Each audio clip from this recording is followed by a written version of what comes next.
Ubicado hace más de 30 años en el corazón de la zona núcleo, este tambo de Santa Isabel, sin lugar a dudas, marca la tendencia tecnológica de la región. 1.700 vacas en ordeñe, 30 litros en promedio por día y una producción anual de más de 1,5 millones de litros. Excelencia, selección y nuevas tecnologías para ganarle anualmente a la producción sojera. Para competir con la producción de leche a la agricultura, a pocos kilómetros de Venado Tuerto, no solo hay que tener un buen plan, también hay que saber llevarlo a cabo. El médico veterinario Julio Godoy cuenta cómo hace más de 35 años desafiaron los parámetros establecidos y estabularon un tambo para competirle mano a mano a la soja.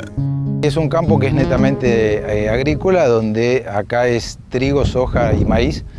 Y dentro de la estructura está el tambo y también hay un rodeo de cría. El tambo generalmente cumple las rotaciones de la agricultura y para ser competitivo con la propia agricultura tuvimos que encerrarlo.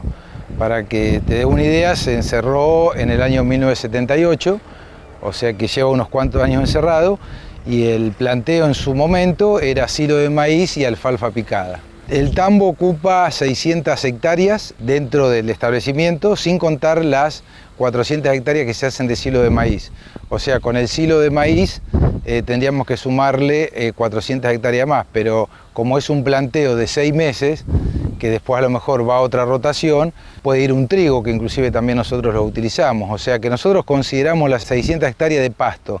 El resto, tanto el silo de trigo o silo de maíz que entran de otra superficie, ya tiene un costo como si el tambo lo comprara agricultura. ¿Qué conocimiento y experiencia se tenía ya por el año 78 sobre el manejo de un tambo estabulado y cómo fue evolucionando el mismo? Y este planteo yo cuando vine ya estaba, porque el dueño ya tenía un conocimiento de tambo encerrado, o sea que ya el pastoreo mecánico prácticamente un poco ya estaba probado. Lo que hice yo después nada más hacerlo un poquitito más eficiente en cuanto a la cantidad de carros por día, la cantidad de materia seca, buscar la alternativa para los días de lluvia de seguir cortando el pasto. Pero diríamos que el precursor ya estaba como medio armado dentro de la familia, que es una familia que tenía conocimiento de tambo, y lo único que hicimos nosotros fue por ahí mejorar un sistema que en la Argentina en ese momento prácticamente éramos los únicos que estábamos haciendo pastoreo mecánico. ¿Y cómo tienen estructurado los 3 ordeñes por día y el sistema de producción con 1.700 vacas en este momento? Durante mucho tiempo yo estuve en 2 ordeñes, ¿no? Y en el año 87, mira, de todos los lugares que viajé, el que más me impactó fue Chile, ¿no? Porque en Estados Unidos, al ver las vacas en hoteles muy buenos, me costaba relacionarlo acá, donde prácticamente había que adaptarse al frío y al barro. Y en Chile, en planteos muy grandes, y ahí realmente me di cuenta de las bondades del triple ordeñe. Y entonces lo implementamos, que el triple ordeñe este año cumple 30 años acá. Lo implementamos y realmente nos dimos cuenta de la efectividad, más que todo del mayor consumo de materia seca, y indirectamente ese mayor consumo de materia seca, independientemente de la producción de leche que produce, se mantiene una muy buena curva de lactancia. O sea, la curva de lactancia hace una meseta, ¿no es cierto? Y ahí donde después tenés al final del ordeñe la diferencia, ¿no es cierto?, de los litros, que siempre es mucho más rentable la diferencia de los litros que ese 10% más de materia seca que le aportaste. Desde ya que el triple ordeñe en la Argentina vas a escuchar de que en muchos lo fracasó. ¿Por qué? Porque para hacer el triple ordeñe tenés que tener organizado el doble ordeñe. Si vos tenés en la fosa problema de mastitis con doble ordeñe, imagínate con triple ordeñe. Esa es una cosa. Y la otra cosa, que mucha gente hizo caminar mucho la vaca en el triple ordeñe. Entonces tenía sistemas pastoriles donde la vaca caminaba. Entonces no hubo resultado. El triple ordeñe es para aprovechar la genética de la vaca, no en caminar y buscar su alimento, aprovechar la genética de la vaca como estás viendo ahora para que coma y descanse. Para hacer una triple ordeñe, para mi opinión, hay que tenerla encerrada. O por lo menos, si tenemos un sistema pastoril, la vaca de 0 a 100 días, tenerla encerrada. Para Godoy, intensificar no significa solo encerrar animales, sino también manejar eficientemente el pasto y las reservas. Promedio año de este tambo son 30 litros por vaca y son 1.700 vacas en ordeñe. O sea que estamos hablando de 51.000 litros por día, o sea, entre 1.500.000 y 1.600.000 litros por mes. Cuando hablamos de 30 litros promedio, esto que estás viendo acá son de los rodeos de punta, ¿no es cierto?, que están en 34 litros, y después tenés los rodeos de baja, que generalmente de las 1.700 vacas hay siempre 400 en baja, que son las que ya están preñadas y esperando para secar, que están en 20 litros. Cuando yo hablo el promedio de 30 litros, son de todas las vacas, ¿no? Estoy hablando del promedio de los dos tambos. Si estamos hablando de esto que estamos filmando ahora, tenemos que estar hablando de 34 litros. ¿Y a esta altura del año por qué están combinando la alfalfa verde con el silo para mejorar la dieta? Nosotros hace 3 años dejamos el pastoreo mecánico y transformamos el pastoreo mecánico de alfalfa y trigo en silo de alfalfa y silo de trigo. Pero como esto es biología, yo siempre digo de que hay que hacer 1000 hectáreas de silo de alfalfa y 400 de trigo para dejar este pastoreo mecánico. Y hay épocas como el año pasado, ¿no es cierto?, donde la sequía no nos permitió hacer las 1000 hectáreas de alfalfa, ni tampoco las 400 de trigo. Entonces, ante esa faltante, los carros que estaban en la herrería, los hago resurgir y le doy un poco de alfalfa verde para reemplazar lo que me falta. Pero estamos hablando que esto que están viendo acá son solamente 10 kilos de materia tal cual. Estamos hablando de 2 kilos de materia seca por vaca, que es lo que me faltaría en silo. Pero mi objetivo es esto, ¿no es cierto?, abandonarlo, porque ya cumplió un ciclo de 30 años, ¿no es cierto?, en el campo, y entonces la idea nuestra es todo a base de silo. Y en base a su elección, ¿por qué el sistema mecánico de corte mejora la eficiencia de cosecha? Esa es una muy buena pregunta. Yo creo que la eficiencia de cosecha en la Argentina, antiguamente, hace 10 años atrás, teníamos que estar hablando del 50% de eficiencia de cosecha. O sea, entra una vaca, un lote de alfalfa, sale y el 50% lo deja pisoteado por bosteo o por mal manejo. Al nosotros implementar el pastoreo mecánico o el silo de alfalfa, tenemos un 100% de eficiencia de cosecha. Entonces, un 100 sobre 50 es duplicar la producción de leche por hectárea.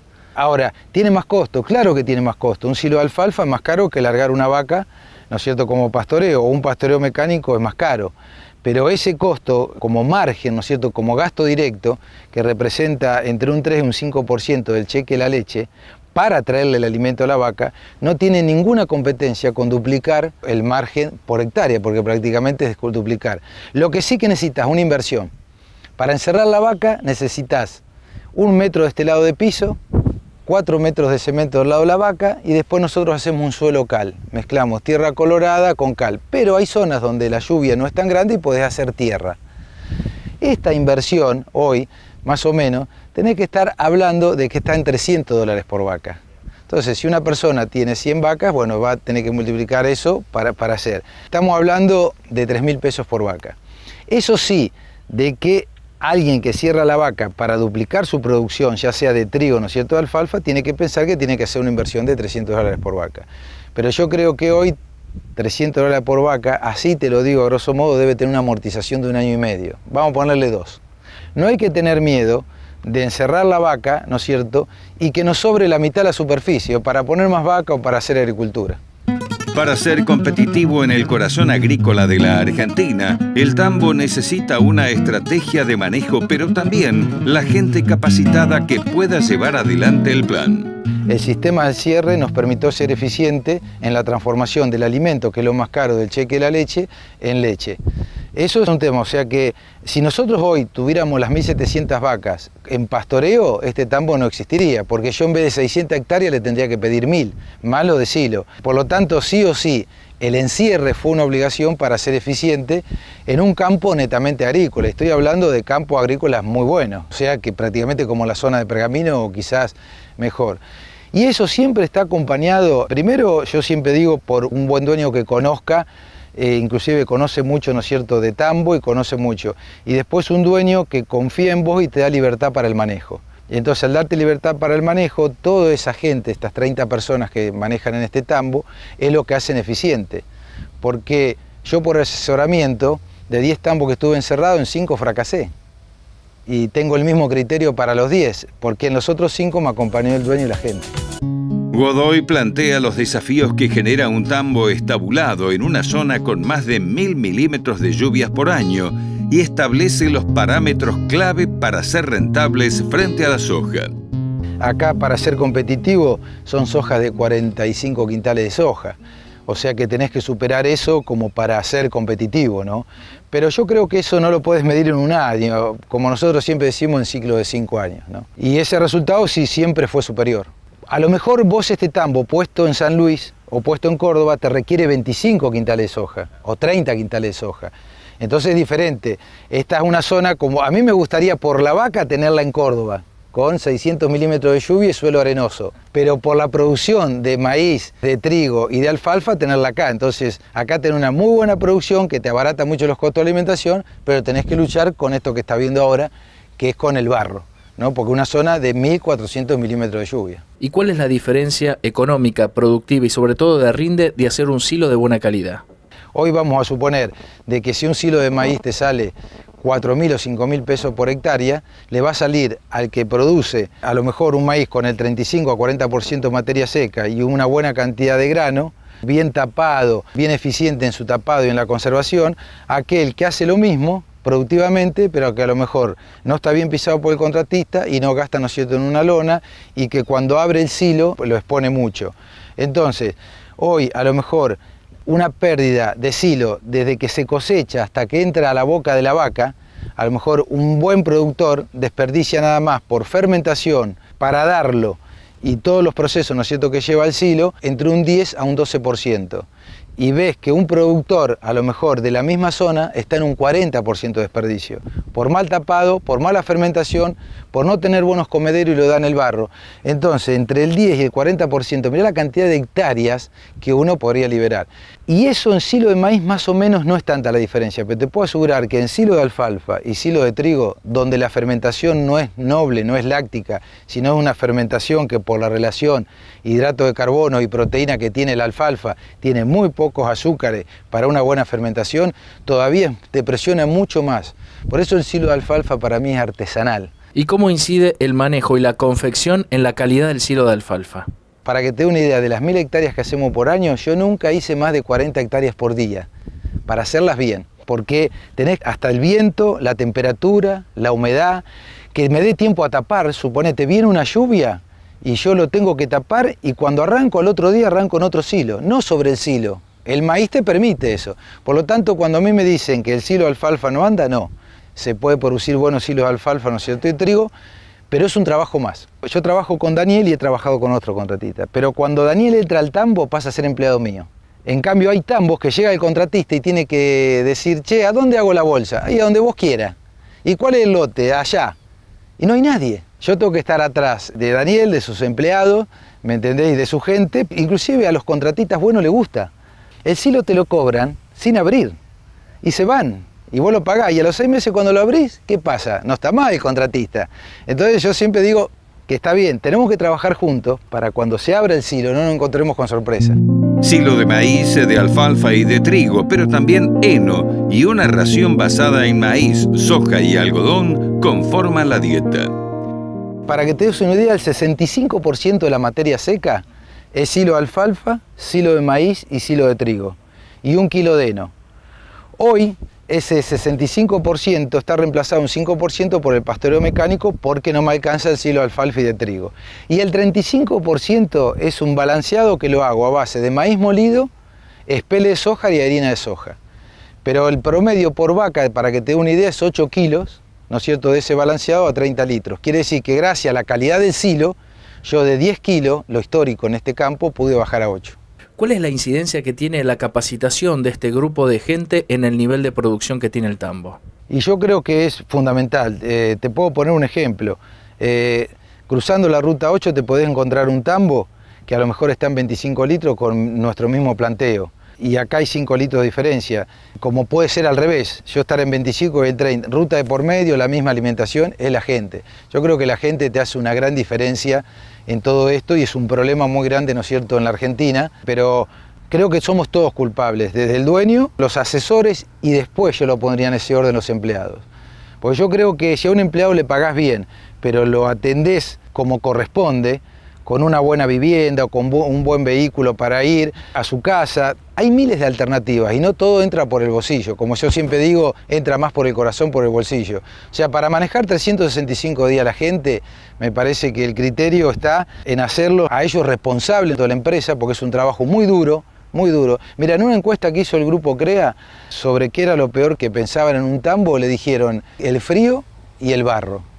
Vos fíjate que estamos hablando del frío y del barro. Entonces yo creo que hoy tenemos que ayudarlo, tenemos que estimularlo, y me parece que todo pasa por ahí, Porque si yo tengo un buen silo de alfalfa y una vaca con una genética de 40 años, se la estoy entregando a una persona que no puede ganar a lo mejor chirolitas. Entonces, esa persona tiene que estar bien equipada, mentalizada y estar estimulante como para que 3 veces por día me haga una cosecha. Y yo creo que en Argentina hay mucho trabajo por hacer, hay grupos humanos que valen la pena, pero se está trabajando, ¿no es cierto?, y se está concientizando mucho.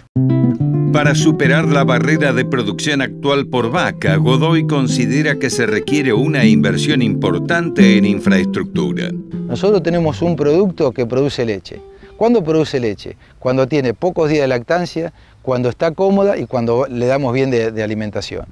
Pero eso se puede quebrar. Entonces, si vos me decís, Julio, ¿vas a pasar los 30 litros? Y yo te diría que para pasar los 30 litros necesito una inversión más grande. Entonces, yo para llegar a los 34 litros necesito a lo mejor poner techo y que la vaca esté mejor.